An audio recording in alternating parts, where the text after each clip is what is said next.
So yet again, it's been another murder. Police are not giving too much information on what the situation was, but the situation was that someone else is dead by violence. What sort of pressure is there to carry a knife or a weapon if you're involved in gang lifestyle, or just if you're a young person living perhaps on an estate in Ilford or Havering, in Barking and Dagenham? There's huge amounts of pressure to carry weapons to protect yourself, because you have to understand that these young men and these young women are in a war, and the whole aim of the war is to survive. They have enemies that want to take their life and will take their life given opportunity. Carrying a knife is an essential item to have when you're living a life of crime and when you're caught up in street violence and gang violence. So how do you stop that cycle? By raising awareness, by education, putting in preventative workshops, so working with the young students in schools from year 4s, year 5s, year 6s around the consequences of being stabbed.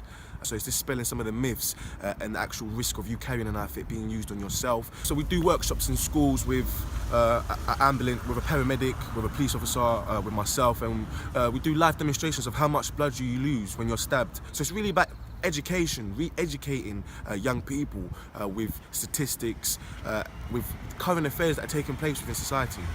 But we try to cover it in more depth, look at who else is affected and what we can do as a community to stop that, what we can do as friends and as families and as peer groups to stop that by taking responsibility. How do they engage with you when you start having those type of conversations with them?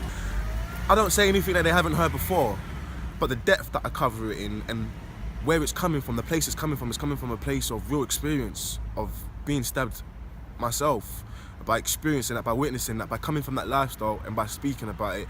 The young people instantly can relate to what I'm saying. Do you think that these young people think that society has given up on them? Yes, because in essence, when you look at society, they have.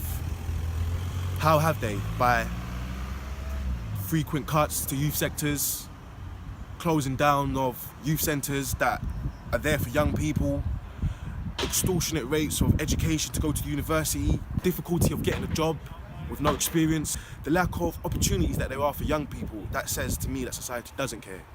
If the authorities really want to tackle knife crime, what do they need to be doing? It starts with leadership, looking at policies and legislations, looking at refunding these communities that we live in. The communities that we live in, the areas we live in, put more in our communities. Give us more opportunities, more things to do, give us better job prospects.